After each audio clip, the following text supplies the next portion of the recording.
नमस्कार दोस्तों, स्वागत है आप सभी का DGS1 2.0 में। आज संविधान की इस क्लास में हम भारतीय संविधान के सभी भागों पर चर्चा करेंगे। हमारे भारतीय संविधान में, मूल संविधान में जब हमारा संविधान लागू हुआ 1950 26 जनवरी को, तब भागों की कुल संख्या थी 22। उसके बाद से कुछ भाग और संविधान संशोधन करते हुए ऐड किए गए हैं, तो गणना की दृष्टि से उनकी संख्या आज वर्तमान में 25 हो चुकी है। तो हमें ये देखना जरूरी होता है कि किस भाग में कौन सा विषय दिया गया है और कौन से भाग का विस्तार कहाँ से कहाँ तक है। जैसे हर भाग में कुछ अनुच्छेद शामिल होते हैं और हर भाग में एक विशेष प्रकार के प्रावधान कुछ शामिल में होते हैं। तो सवाल यहाँ से बनता है कि कोई स्पेसिफिक विषय किस भाग में है। सवाल ऐसा भी बन सकता है और सवाल ऐसे भी बनते हैं कि इस भाग का विस्तार कहाँ से कहाँ तक है। जैसे भाग 1 जो है उसका विस्तार अनुच्छेद 1 से लेकर के 4 तक है, इसमें 4 ही अनुच्छेद हैं टोटल। और भाग 2 जो है उसमें उसका विस्तार 5 से लेकर 11 तक है, तो इसमें कुल मिला के 7 अनुच्छेद शामिल हैं। भाग 3 का विस्तार 12 से लेकर 35 तक है। इस तरीके से विस्तार होता है। तो विस्तार भी ध्यान रखिएगा और विषय भी ध्यान रखिएगा। तो चलिए आज भारत के सभी संपूर्ण भागों पर चर्चा करते हैं। लिख इसलिए दिए हैं क्योंकि जल्दी हो जाएगा, टाइम टेकिंग चीजें हो जाती हैं लिखने में। स्मार्ट बोर्ड तो भी है नहीं कि हम जल्दी जल्दी चीजें को सब कुछ कर पाए, तो इसलिए हम चीजों को लिख दिए हुए हैं जिससे वीडियो ज्यादा लंबा ना जाए और कम समय में ही आपको अच्छी चीजें प्राप्त हो जाएं। ठीक है, तो लिखने का इतना ही केवल उद्देश्य है बस। ठीक है, चलिए अब देखते हैं सभी भागों पर।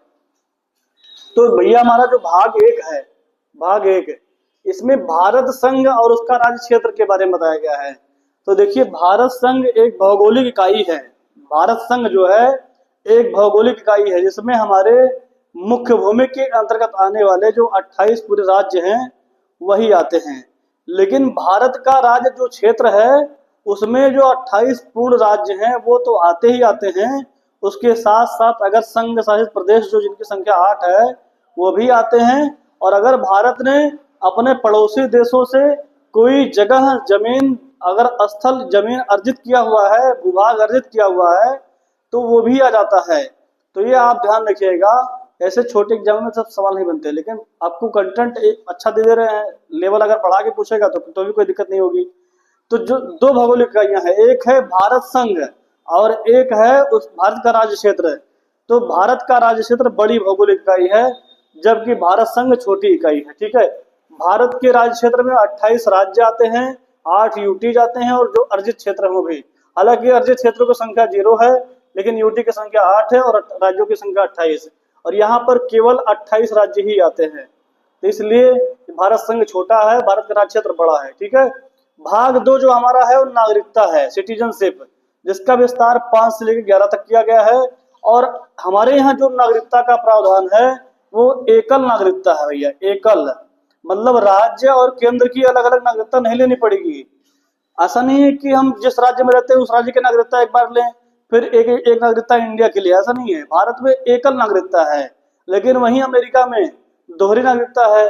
जैसे कि अमेरिका में कोई व्यक्ति अगर रह रहा है कैलिफोर्निया प्रांत में, तो पहले कैलिफोर्निया का नागरिकता वो ले ले, उसके बाद उसको यूएस का नागरिकता भी लेना पड़ेगा, अपने देश का भी लेना पड़ेगा।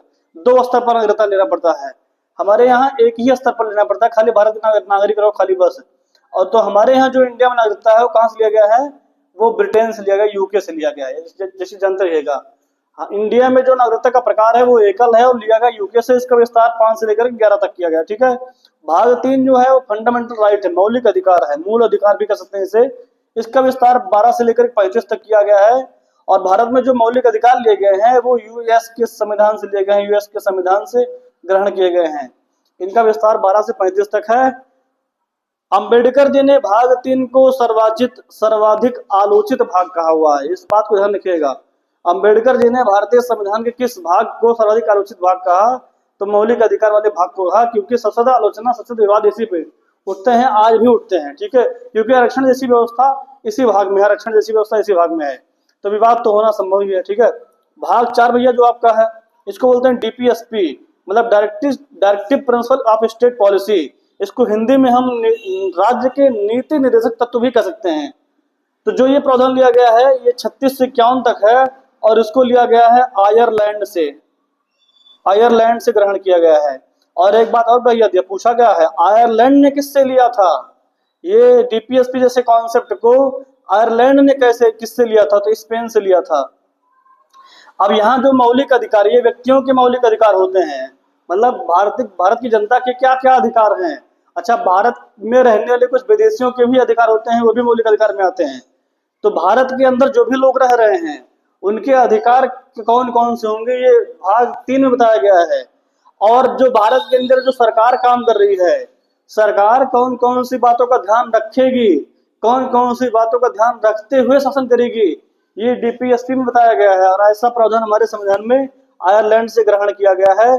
और आयरलैंड ने भी कहीं से ग्रहण किया था? तो आयरलैंड ने स्पेन से ग्रहण किया था, ये बात ध्यान रखिएगा। भाग 4 का जो है हमारे मूल संविधान में नहीं था, इसको संविधान संशोधन द्वारा जोड़ा गया है, जिसका नाम है फंडामेंटल ड्यूटी या मूल कर्तव्य भी बोल सकते हैं। इसमें मात्र एक ही अनुच्छेद शामिल है भैया, जिसमें व्यक्तियों के कर्तव्य के बारे में बातें कही गई हैं। अगर हमारे अधिकार हैं तो हमारे कर्तव्य भी कुछ हैं। हालांकि ये बात संविधान निर्माताओं को संविधान बनाते समय दिमाग में चीजें उनके नहीं उठी, लेकिन भविष्य में फिर समझ में चीजें सबको आई कि भाई जब हम लोग के अधिकार हैं तो कर्तव्य का होना भी बहुत जरूरी है। तो 42वां संविधान संशोधन के माध्यम से इसे 1976 में सरदार स्वर्ण सिंह समिति की सिफारिश पर इसे जोड़ा गया। 42वें संविधान संशोधन के द्वारा 1976 में सरदार स्वर्ण सिंह समिति की सिफारिश पर मौलिक कर्तव्य को जोड़ा गया। और शुरू में मौलिक कर्तव्यों की संख्या थी 10, लेकिन अभी वर्तमान में मौलिक कर्तव्यों की संख्या हो गई है 11। तो अगर आपसे पूछा जाए कि 1974 में या 1970 में या 1950 में कितने मौलिक कर्तव्य थे संविधान में, तो एक भी मौलिक कर्तव्य नहीं थे। 1976 में पहली बार मौलिक कर्तव्य जोड़े गए, और जब जोड़े गए तो 10 मौलिक कर्तव्य व्यक्तियों के बताए गए, जैसे कि तिरंगे का सम्मान करना, जैसे कि राष्ट्र की एकता के खिलाफ कोई काम न करना, जैसे कि सरकारी संपत्तियों की सुरक्षा करना। ऐसे कुछ हमारे अधिकार हैं, जैसे कि वन्य जीवों की रक्षा करना, जैसे कि पर्यावरण के अनुकूल कार्य करना, ऐसा कोई कार्य न करना जिससे पर्यावरण को नुकसान पहुंचे। तो ये सारी चीजें हमारे कर्तव्य के अंतर्गत आती हैं अंतर्गत। तो 10 मौलिक कर्तव्य शुरू में बताए गए शुरू में, ठीक है। ये भी सवाल बन सकता है कि मूल कर्तव्य शुरुआत में कितने मौलिक कर्तव्य दिए गए थे? तो 10 दिए गए थे। अभी 11वां मौलिक कर्तव्य जो है 86वें संविधान संशोधन द्वारा 2002 में ऐड किया गया से 86वें संविधान संशोधन के द्वारा 86वां संशोधन जो है 2002 में इसे किया गया और 11वां मौलिक कर्तव्य जोड़ा गया। 11वां मौलिक कर्तव्य जो है वो माता पिता या गार्जियन संरक्षण के लिए है कि अपने बच्चों को उनकी जैसी भी स्थिति है शिक्षा के उचित अवसर उपलब्ध कराएं। तो ये 11वां मौलिक कर्तव्य है। भाग 5 भी जो आपका है ना, भाग 5 का विस्तार जो है अनुच्छेद 52 से लेकर के 151 तक है। और भाग 5 को हम कहते हैं संघ। अब संघ का मतलब यहाँ होता है कि 3 पार्ट, सरकार के 3 पार्ट होते हैं, कार्यपालिका, विधायिका और न्यायपालिका। तो संघीय स्तर पर जो सरकार के तीनों अंग हैं, संघीय कार्यपालिका, संघीय विधायिका और संघीय न्यायपालिका। हालांकि न्यायपालिका में इंटीग्रेटेड सिस्टम है, लेकिन जब हम संघीय न्यायपालिका पढ़ेंगे, भाग 5 पढ़ेंगे, तो उसमें सुप्रीम कोर्ट के बारे में पढ़ेंगे, और जब भाग 6 पढ़ेंगे तो हाई कोर्ट बारे में पढ़ेंगे। तो जो संघ आपका है इसमें संघीय कार्यपालिका पढ़ेंगे हम 52 से 151 के बीच संघीय कार्यपालिका पढ़ेंगे। संघीय कार्यपालिका में राष्ट्रपति, प्रधानमंत्री, उपराष्ट्रपति बारे में पढ़ेंगे। और संघीय विधायिका क्या है, इसमें संसद बारे में पढ़ेंगे, मतलब लोकसभा राज्यसभा बारे में पढ़ेंगे। और यहीं पर हम सुप्रीम कोर्ट के बारे में पढ़ लेंगे, ठीक है। तो भाग 5 जिसका नाम संघ है, इसमें 3 पार्ट हैं, संघीय कार्यपालिका, संघीय विधायिका और सुप्रीम कोर्ट, जिसका विस्तार 52 से लेकर 151 तक है, इसको पढ़ेंगे। भाग 6 जो है उसका नाम है राज्य भैया, और इसका विस्तार है 151 से लेकर 237 तक। अब सेम वैसे ही जैसे यहाँ पर संघीय कार्यपालिका थी वैसे यहाँ राज्य की कार्यपालिका होगी, जैसे यहाँ संघीय विधायिका थी वैसे यहाँ राज्य की विधायिका होगी, जैसे यहाँ सुप्रीम कोर्ट था वैसे यहाँ हाई कोर्ट हो जाएगा। तो हम भाग 6 में राज्य के अंदर पढ़ेंगे राज्य की कार्यपालिका, राज्य की विधायिका और राज्य की न्यायपालिका में हाई कोर्ट के बारे में पढ़ेंगे। राज्य की जो कार्यपालिका होती है उसका जो संवैधानिक प्रधान होता है वो राज्यपाल होता है। केंद्र की जो कार्यपालिका होती है उसका संवैधानिक प्रधान जो होता है राष्ट्रपति होता है। केंद्र में वास्तविक प्रधान प्रधानमंत्री होता है, राज्य में वास्तविक प्रधान कार्यपालिका का सीएम होता है, मुख्यमंत्री होता है, ठीक है। जैसे केंद्रीय मंत्रिपरिषद होती है वैसे राज्य की मंत्रिपरिषद होती है। जिस प्रकार से केंद्रीय विधायिका में 2 सदन होते हैं, लोकसभा, राज्यसभा और राष्ट्रपति एक तीसरा अंग होता है, उसी प्रकार से हमारे भारत के 6 राज्यों में 2 सदन है, विधानसभा, विधान परिषद और एक अंग उसका होता है राज्यपाल। हालांकि 6 राज्यों के अलावा जो भी राज्य हमारे इंडिया में है उनमें केवल एक ही सदन है, केवल विधानसभा है, विधान परिषद नहीं है, ठीक है। लेकिन 6 राज्यों की जो विधायिका है 2 सदनीय है, ये चीज ध्यान रखिएगा। कितने राज्यों की विधायिका द्विसदनीय है, तो 6 राज्यों की विधायिका द्विसदनीय है। यहाँ पर 2 सदन बनते हैं, 2 हाउस बनते हैं, विधानसभा विधान परिषद, ठीक है। तो इसमें हम ये सब पढ़ लेंगे। भाग 7 भैया हमारा खत्म कर दिया गया, 7वें संशोधन द्वारा इसे 1956 में खत्म कर दिया गया। भाग 8 जो है ये केंद्र शासित प्रदेश के बारे में प्रावधान करता है, यूटीएच के बारे में, जिसका विस्तार जो है 239 से लेकर 242 तक है। भाग 9 जो है पंचायत है, इसमें पंचायत के हमारे यहाँ 3 स्तरीय पंचायत है, ग्रामीण पंचायत है, क्षेत्र पंचायत और जिला पंचायत बताया गया है। आप सभी को जब पढ़ाएंगे पंचायती राज व्यवस्था तो ये बता देंगे। तो जो पंचायती राज हमारे यहाँ व्यवस्था है, पंचायतों की व्यवस्था है, वो त्रिस्तरीय है। और ये भी ध्यान दीजिएगा, त्रिस्तरीय पंचायतों की व्यवस्था का सुझाव कौन सी समिति ने दिया था? तो बलवंत राय मेहता समिति ने त्रिस्तरीय पंचायती राज व्यवस्था का सुझाव दिया था, और उन्हीं के सुझाव के आधार पर, बीएल मेहता समिति के सुझाव के आधार पर भारत में त्रिस्तरीय पंचायती राज व्यवस्था का जो है अपनाया गया। अब यहाँ पंचायतों के 3 स्तर है, 243 से लेकर 243 ओ तक इसका विस्तार है। और भाग 9 नहीं था संविधान में, इसमें नगर पालिका के बारे में बताया गया है, जिसे 74वें संशोधन द्वारा 1992 में ऐड किया गया। नगर पालिका का जो विस्तार है 243 पी से लेकर 243 जेड जी तक है, ठीक है। नगर पालिका मतलब समझ रहे हो ना, मेयर और पार्षद जैसे पदों का चुनाव होता है। भाग 9 का क्या है? सहकारी समितियां, कोऑपरेटिव सोसाइटीज। तो हम लोगों को सहकारी समिति गठित करने का अधिकार है, इसका उल्लेख किया गया 243 जेड एच में किया गया है। और यह भी मूल संशोधन नहीं था, तो 97वें संशोधन द्वारा 2011 में इसे ऐड किया गया। भाग 10 में एससी एसटी क्षेत्र के बारे में प्रावधान है, मतलब अनुसूचित जाति एवं अनुसूचित जनजातीय क्षेत्रों के बारे में यहाँ प्रावधान है, ठीक है। भाग 11 में है केंद्र राज्य संबंध। अब देखिए, केंद्र सरकार और राज्य सरकार, ये जो दिया गया है संघ और ये दिया गया राज्य। हमारे यहाँ सरकारें 2 स्तर पे हैं, एक संघ सरकार पर, एक सबसे ऊपर के स्तर पर जैसे बोलते हैं संघीय स्तर, और एक हर राज्यों की सरकार है। जैसे बात समझिए कि जो केंद्र सरकार समझिए पिताजी हैं, और जो राज्य सरकार है समझिए पिताजी के बच्चे सारे हैं। तो एक हमारे यहाँ एक सरकार ऐसी है जो सबसे बड़ी सरकार है, इसको बोलते हैं केंद्र सरकार, वो पूरे देश के लिए काम करती है। और जितने भी हमारे देश में राज्य हैं, उन राज्यों की अपनी सरकार होती है, वो अपने राज्य से संबंधित केवल मुद्दों को देखते हैं। तो जो राज्य सरकारें होती हैं वो छोटे छोटे मुद्दों को देखते हैं, वो अपने राज्य वाले मैटर को देखते हैं। और जो केंद्र सरकार होती है वो बड़े बड़े मुद्दों को, विदेशी नीति जैसे चीजों को देखते हैं, ठीक है। तो समझिए केंद्र सरकार पिताजी हैं और राज्य सभी उनके बच्चे हैं। तो अब यहाँ बात अटकती है कि केंद्र सरकार के अधिकार कर्तव्य क्या होंगे और राज्य सरकार के अधिकार कर्तव्य क्या होंगे। इसलिए 3 प्रकार के संबंध तय किए गए हैं। केंद्र और राज्यों के बीच जो है 3 प्रकार के संबंध हैं, एक है प्रशासनिक, दूसरा विधायी, तीसरा वित्तीय। तो जो प्रशासनिक और विधायी संबंध हमारा है, प्रशासनिक और विधायी संबंध, ये भाग 11 में दिया गया है, जिसका उल्लेख किया गया 245 से लेकर 263 तक है। भाग 11 में केंद्र राज्यों के बीच जो प्रशासनिक और विधायी संबंध दोनों दिया गया है, इसका विस्तार 245 से लेकर 263 तक है।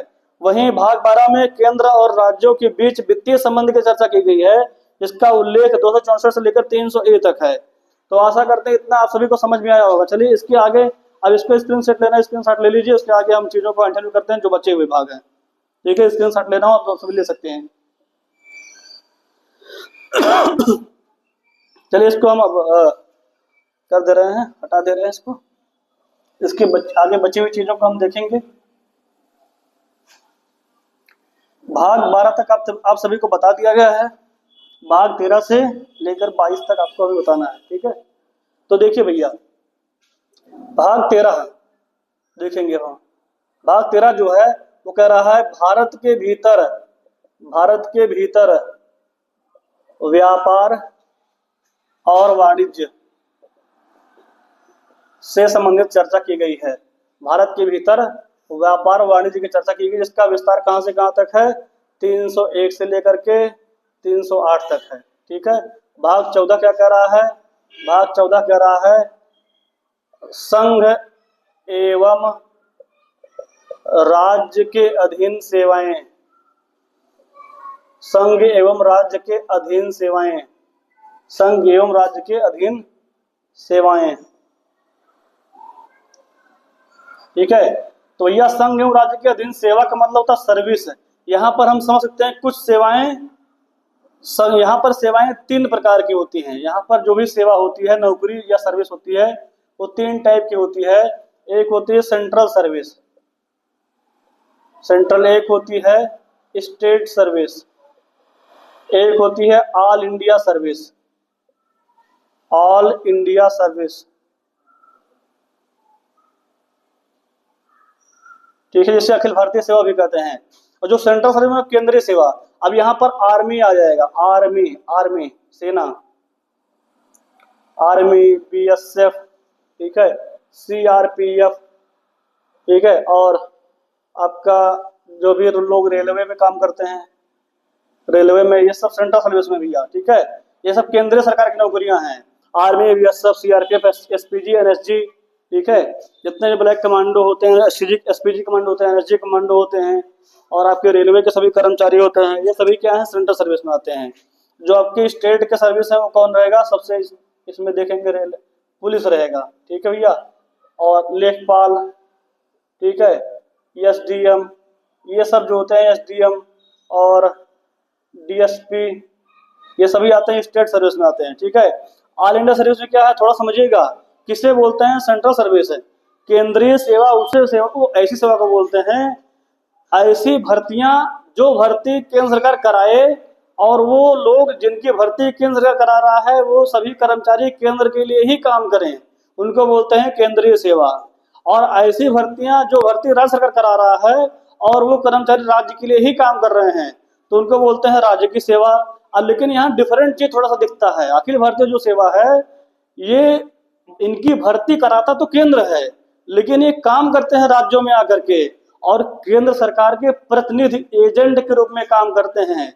समझिए, एक प्रकार से आपको ऐसा समझ में आना चाहिए कि केंद्र सरकार की शक्तियां ज्यादा हैं, राज्य सरकार की शक्तियां कम हैं, तो केंद्र सरकार हमेशा लीडरशिप करना चाहता है राज्य के ऊपर, और ये अनुच्छेद 365 कहता भी है कि केंद्र सरकार द्वारा बताए गए रास्तों पर ही राज्य सरकार काम करेगा। अन्यथा यदि ये संविधान का मूल ढांचा माना जाता है, समझिए, संविधान में लिख दिया गया साफ साफ कि जो केंद्र सरकार है उसकी शक्तियां ज्यादा हैं। जो अनुच्छेद 365 कहता है कि केंद्र के द्वारा दिखाए गए रास्ते पर ही राज्य सरकार चलेगी। अगर किसी राज्य की सरकार केंद्र द्वारा बताए गए रास्ते पर नहीं चल रही है तो इस बात को संविधान का अतिक्रमण माना जाता है, और इसे आधार बनाते हुए उस राज्य में राष्ट्रपति शासन को भी लगाया जा सकता है। यह आधार बनाया जा सकता है कि किसी राज्य की सरकार केंद्र की सरकार को उनकी बातों को मान नहीं रही है, जो कि 365 बताया गया है। अब यहाँ बात समझिएगा, इसलिए ऑल इंडिया सर्विस एक ऐसी सर्विस होती है जिसकी भर्ती कराता केंद्र है, लेकिन काम ये राज्यों के लिए करते हैं। इसके होते हैं 3 प्रकार भैया, ऑल इंडिया सर्विस के 3 प्रकार, एक होते हैं आईएएस, एक होते हैं आईपीएस, और एक होते हैं आईएफएस। तो आईएएस का मतलब होता है भारतीय प्रशासनिक सेवा, इंडियन एडमिनिस्ट्रेटिव सर्विस, दूसरा है इंडियन पुलिस सेवा, भारतीय पुलिस सर्विस सेवा, तीसरा है इंडियन फॉरेन सर्विस, भारतीय विदेश सेवा। ठीक है भैया, तो जो ऑल इंडिया सर्विस है ये अनुच्छेद 312 में बताया गया है, इसको ध्यान रखिएगा। 312 में ऑल इंडिया सर्विस बारे में बताया गया है। अखिल भारतीय सेवाओं की संख्या 3 है, और ये जो आपके जो ऑल इंडिया सर्विस हैं, ये भारत के संघात्मक संविधान के लक्षण हैं, भारत के संघात्मक संविधान के लक्षण हैं भैया, ठीक है। और एकात्मकता की ओर ये दिखाते हैं चीजों को कि संघ सरकार की शक्तियां ज्यादा हैं, शक्तियों को ज्यादा है, तो इसलिए लीडरशिप करने के लिए ही केंद्र अपने द्वारा चुन करके कुछ लोगों को राज्य में रखे रहता है। अब जैसे कोई मान लीजिए ऑल इंडिया सर्विस में आईएएस अधिकारी है, इसकी पावर ज्यादा क्यों होती है? क्योंकि इसका सीधा कनेक्शन होता है आईएएस और आईपीएस। ये जो अधिकारी होते हैं, आईएएस जिले में सबसे बड़ा अधिकारी होता है, हर विभाग का सबसे बड़ा अधिकारी होता है आईएएस, पुलिस विभाग का सबसे बड़ा अधिकारी जिले में होता है आईपीएस। इन दोनों का संपर्क होता है सीधे सीधे केंद्र सरकार से, गृह मंत्रालय से संपर्क, सीधे सीधे संपर्क होता है। ये काम तो करते हैं राज्य के लिए। जैसे अब हमें कोई मामा के यहाँ भेज दे, मामा के यहाँ में कोई भेज दे कि जाइए काम करिए, मामा के यहाँ काम करिएगा, तो हमारे पिताजी हमारे ऊपर जो है निगाह बनाए रहे कि तुमको भेजे हैं, तुम क्या कर रहे हो, हमेशा फोन से बात करते रहे कि मामा के यहाँ गए हो, क्या कर रहे हो, क्या नहीं कर रहे हो, हमेशा निगाह बनाए रखे हर चीज पे, हर एक कदम पे। तो समझिए केंद्र सरकार चुन के राज्यों में भेज देता है, जाओ काम करो भला राज्य में, और हमेशा संपर्क बनाए रहता है, और इनका संपर्क हमेशा केंद्र से रहता है। तो काम तो राज्य के लिए ही करते हैं, लेकिन इनका सीधा कनेक्शन होता है केंद्र से। समझिए कि राज्य और केंद्रों के बीच इंटरलिंक का काम करते हैं, ये सेतु का काम करते हैं, केंद्र राज्यों के बीच ये सेतु का काम करते हैं। ठीक है भैया, तो इतना आशा करते हैं आप सभी को समझ में आया होगा। अब फिर इसके बाद जो है भाग 14 का जोड़ा गया। 14 का भैया जो है ये हमारे संविधान में नहीं था। इसमें कहा गया है अधिकरण के बारे में प्रावधान किया गया। अधिकरण, ट्रिब्यूनल, ट्रिब्यूनल।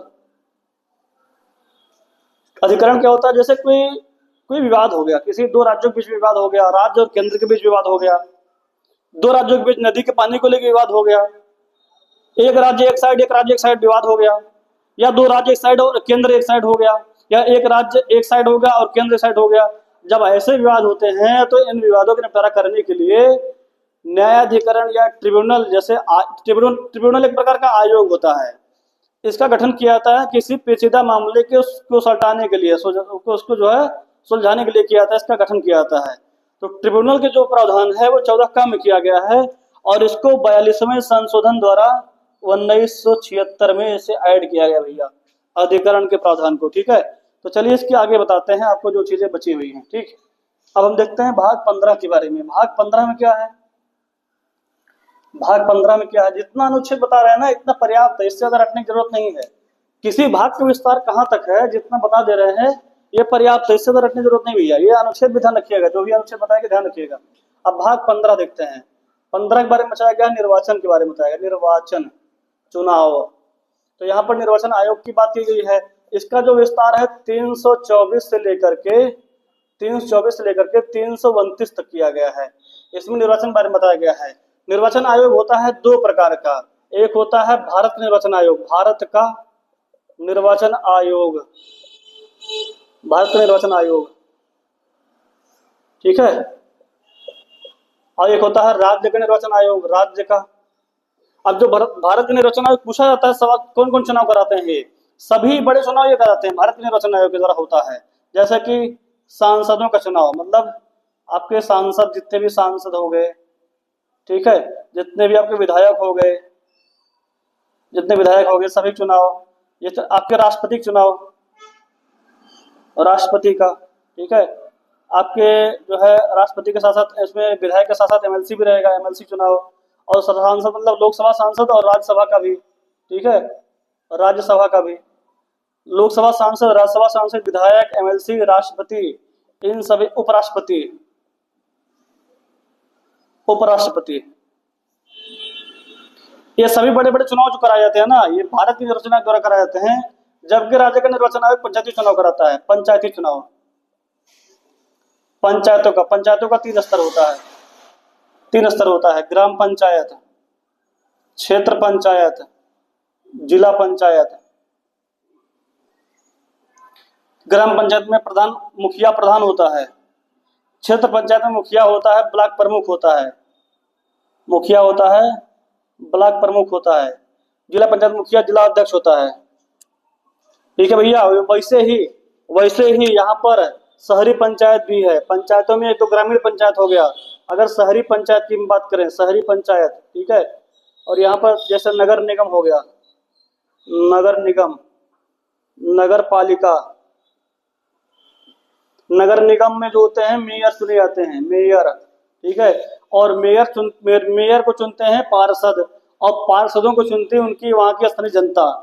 जनता चुनती है पार्षदों को, पार्षद चुनते हैं मेयर को, ठीक है। हर नगर निगम मेयर होते हैं भैया। इतना समझ रहे हैं, आशा करते हैं आप सभी को समझ में आया होगा। भारत का निर्वाचन आयोग बड़े बड़े चुनाव कराता है, राज्य का निर्वाचन आयोग छोटे छोटे पंचायती चुनाव कराता है, ठीक है। तो आशा करते हैं इतना समझ में आया होगा। भाग 16 में देखते क्या है। भाग 16 में क्या है? भाग 16 में बताया गया है कुछ वर्गों से संबंधित विशेष प्रावधान। कुछ वर्गों से संबंधित विशेष प्रावधान। तो इसमें बहुत सारे वर्गों से संबंधित विशेष प्रावधान है, इसको ज्यादा नहीं जानना है। इसमें कभी इतना सवाल नहीं आता, बस इतना जानते रहना इसमें क्या है। कुछ वर्गों से संबंधित विशेष प्रावधान। भाग 17 जो है इसमें बताया गया है राजभाषा के बारे में। राजभाषा संबंधित प्रावधान इसमें किए गए हैं। इसका विस्तार 343 से लेकर के 351 तक है, ठीक है। 343 से लेकर के और 351 तक है। इसी में बताया गया हिंदी भारत की राजभाषा है, और हिंदी को 14 सितंबर 1949 को राजभाषा बनाया गया। इसलिए प्रत्येक वर्ष 14 सितंबर को ही हम राजभाषा दिवस मनाते हैं, ठीक है। बाकी बहुत सारे प्रावधान किए गए हैं। 343 में कहा गया है कि भारत संघ की राजभाषा, 343 में कहा गया है भारत संघ की राजभाषा हिंदी और लिपि देवनागरी होगी। ठीक है, भारत संघ की राजभाषा हिंदी और लिपि देवनागरी होगी।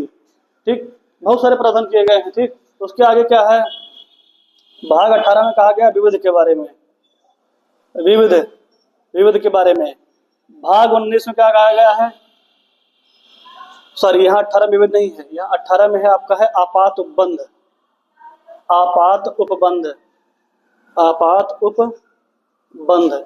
इसका यहाँ पर इमरजेंसी बताया गया है, इमरजेंसी। और भारत में इमरजेंसी के होते हैं 3 प्रकार भैया, यहाँ पर इमरजेंसी के प्रकार बताए गए हैं। इमरजेंसी का यहाँ पर इसका जो विस्तार है 352 से लेकर के और 360 तक है। ठीक है, 352 से 360 तक है। और इसमें बताएगा 3 प्रकार का इमरजेंसी। एक होता है राष्ट्रीय आपात, राष्ट्रीय आपात। एक होता है राष्ट्रपति शासन,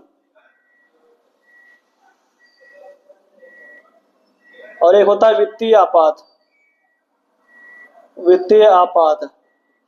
ये अभी तक एक बार भी नहीं लगा हुआ है। इसके बारे में जो प्रावधान है 360 में है, यहाँ 356 में है और यहाँ 352 में है। ठीक है भैया, इतनी बात समझ में आई। राष्ट्रीय आपात किसी भारत के किसी एक राज्य क्षेत्र, छोटे राज्य क्षेत्र या पूरे भारत में लग सकता है। राष्ट्रीय आपातकाल जो है वो भारत के किसी छोटे राज्य क्षेत्र, किसी एक राज्य में, किन्हीं 2 राज्यों में, किन्हीं 4 राज्यों में या पूरे भारत में लग सकता है। इसका क्षेत्र क्लियर नहीं है, पूरे भारत में भी लग सकता है, किसी एक राज्य में भी लग सकता है। राष्ट्रपति शासन राज्यों में लगता है। जब राज्यों की सरकारें अतिक्रमण करने लगती हैं, संविधान का अतिक्रमण करने लगे, संविधान का उल्लंघन करने लगे, तो वहां की सरकारों को हटा दिया जाता है और वहां पर शासन हो जाता है राष्ट्रपति का। इसलिए उसको बोलते हैं राष्ट्र शासन। राष्ट्रपति के शासन का मतलब होता है संघ का शासन वहां पर हावी हो गया। ठीक है, 356 में है। और यहाँ पर वित्तीय आपात कभी तक लगा ही नहीं। ठीक है, राष्ट्रीय आपात के 3 आधार होते हैं। आधारों में परिवर्तन किया गया 44वें संविधान संशोधन के द्वारा। इस बात को जरूर ध्यान रखिएगा। राष्ट्रीय आपात के 3 आधार होते लगाए जाने के। 44वें संविधान संशोधन द्वारा 1978 में यहाँ पर आंतरिक अशांति की जगह पर सशस्त्र विद्रोह शब्द जोड़ा गया था भैया, इस बात को ध्यान रखिएगा। बाकी हालांकि जब पढ़ाएंगे तो बहुत सारे डिटेल इसमें दे देंगे, आपको कुछ बचेगा नहीं भैया। ठीक है, उसके बाद 19 में कहा गया है विविध, 20 में कहा गया है यहाँ विविध है, विविध है। 20 में कहा गया है संशोधन, संविधान संशोधन। संविधान संशोधन जो है 368 से लेकर के 378 तक बताया गया है इसमें संविधान संशोधन। भारतीय संविधान में संशोधन जो किया जाता है भाग 20 में दिए गए प्रावधानों के अनुसार किया जाता है। ठीक है भैया, तो ये आपका भाग 20 जो है संशोधन है 368 से लेकर 378 तक। उसके बाद आपका जो भाग 21 है, भाग 21, इसमें दिया गया है अस्थायी, अस्थायी संक्रमणशील उपबंध, संक्रमणशील उपबंध। ठीक है, संक्रमणशील उपबंध। और भाग 22 जो है आपका, तो समझिए आपका रहेगा कुछ शीर्षक, शीर्षक टाइप के बचे हुए क्षेत्र। ठीक है, तो बस जितना बता दे रहा हूँ मोटा मोटा। आपका जरूरी क्या है, आपका जरूरी है भाग 1, 2, 3, 4, 4 का 5, 6 भाग आपका जरूरी है, 8, 9 जरूरी, 10 जरूरी है, 11 जरूरी है, 12 जरूरी है। आपका जरूरी है 14, 14 का 15, 15 के बाद आपका जरूरी 16, 16 के बाद जरूरी 17, 17 के बाद 18 जरूरी है, 18 के बाद 20 जरूरी है। इतना जरूरी है। भाग 19 से सवाल जल्दी नहीं बना हुआ है, भाग 21, 22 सवाल नहीं बना हुआ है। ठीक है भैया, चलिए इसके आगे अब देख लेते हैं कि संशोधन कौन कौन सा हुआ था और संशोधन के बाद आपका जो है इसमें क्या क्या जोड़ा गया, क्या क्या खत्म किया गया। तो देखिए भैया, अगर कुल भागों की हम बात करें, कुल भागों की बात है तो हमारे संविधान में थे 22 भाग, लेकिन हम कुछ भाग जोड़ दिए, जैसे कि 4 का जोड़ दिए 42वें संशोधन के द्वारा 1976 में। जैसे कि हम जोड़ दिए इसमें 9 का जोड़ दिए, 9 खा जोड़ दिए, 9 खा जोड़ दिए, उसके बाद 14 का जोड़ दिए। तो ये 4 का, 9 का, 9 खा, 14 का भी जो बताया गया आपको बता दिया सब कुछ।